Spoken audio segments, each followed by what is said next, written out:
Alam nyo ba, may isang labanan na nangyayari na mas malaki pa sa buong kalawakan.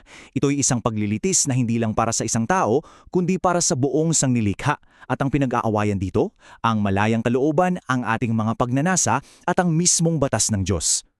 So, dito mismo nagsimula ang lahat, isang diretsyong hamon mula kay Satanas, sa harap mismo ng korte ng langit. At yung mga salitang yan ang nagpasiklab sa isang pagsubok na babago sa tadhana ng lahat.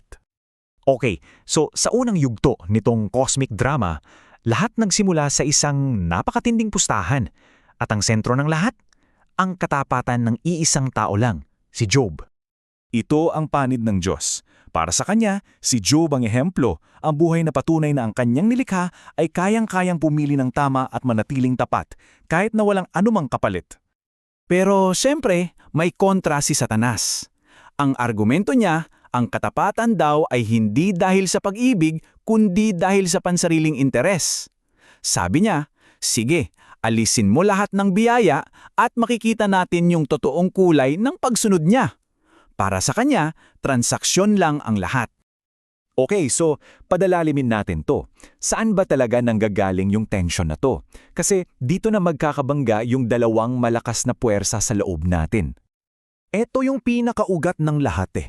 Binigyan tayo ng kumbaga unlimited wants, di ba? Pero nilagay tayo sa isang mundo na limitado. So paano yun? Parang may baso kang walang ilalim pero yung pitchel mo ng tubig may laman lang na 1 litro. Diyan na magsisimula yung problema. Tingnan nyo tong comparison. Sa isang banda, ito ang gusto ng Diyos para sa atin. Magmahal, sumunod, magbigay sa kapwa. Pero sa kabilang banda, anong natural sa atin? Kumuha, palawakin ang sarili, unahin ang sarili. Diyan yung parang tug of war sa loob natin araw-araw. At dahil sa tensyon na yan, wala tayong choice kundi pumili. Anong landas ang susundin mo? Yung sa Diyos o yung sa sarili mong pagnanasa?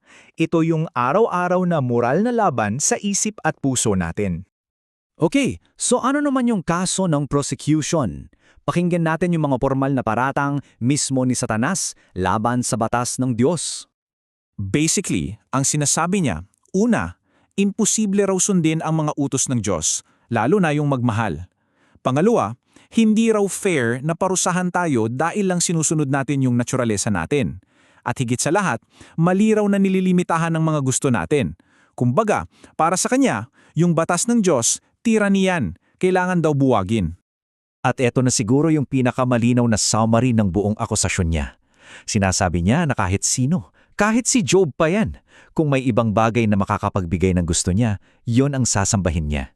Lahat daw ay transaksyon lang para sa sariling kapakanan. Kaya linawin natin hindi ito simpleng pagtatalo lang. Ang totoong goal dito, isang cosmic kudeta, isang pag-aagaw sa trono ng langit sa pamamagitan ng pagpapatunay na walang kwenta ang mga utos ng Diyos. So yun yung sa prosecution. Ngayon, paano naman sumagot ang depensa? Anong naging tugod ng Diyos sa ganito kalaking hamon sa kanyang pamamahala? At sigurado ako, ito yung tanong sa isip nyo, di ba? Bakit hindi na lang winasak ng Diyos si Satanas para tapos na agad yung gulo? Pwede naman niyang gawin yun, di ba? Well, heto yung dahilan. Kasi hindi lang kapangyarihan ang kailangang patunayan, kundi katuwiran. Kung basta na lang niya pinatahimik si Satanas sa mata ng buong korte ng mga anghel, para na rin siyang umamin na o nga may punto ka. Parang cover up, di ba? So ang naging strategy ng Diyos, hindi isang mabilisang sagot, hindi, kundi isang pangmatagalang demonstration. Mag-apakita siya ng isang buhay at hindi maitatangging ebidensya. At sino ang Exhibit A sa trial na to? Well, tayo, ang sangkatauhan. Nilikha tayo para maging yung living proof na sa pamamagitan ng sarili nating pagpili, mapapatunayan nating ang batas ng Diyos ang daan pala tungo sa tunay na buhay. At dito na tayo papunta sa pinaka-nakakagulat na parte ng lahat, kung saan yung mismong sandata ng prosecution, yung ating paghahangad, yung pala ang magiging susi para manalo ang depensa. Paanong nangyari yun? Ganito. Una, binigyan tayo ng unlimited desire. Tapos, yung desire na yun, bumabangga sa mga utos ng Diyos. Dahil dyan, marirealize natin na, grabe, ang hina pala natin, hindi natin to kayang mag-isa. At yung moment na yun ng kahinaan, yun yung pipilit sa atin na pumili. humingi ng tulong sa Diyos. At yung mismong pagpili na yun na pala ang daan. So gets nyo ba yung punto? Yung conflict na nararamdaman natin sa loob, hindi pala yung depekto, hindi yun pagkakamali sa design. Yun mismo yung mekanismo kung bakit natin kailangan ng Diyos. Sa madaling salita, yung problema, yun din pala ang solusyon. Kumbaga, walang pwedeng manatiling neutral. Walang pwedeng manatili lang sa gitna. Dahil sa malaya nating kalooban, lagi tayong gumagalaw. Either tinatangay ka ng sarili mong pagnanasa o tumatakbo ka palapit sa Diyos para humingi ng saklolo. Walang ibang pagpipilian. So iiwan ko kayo sa tanong na to.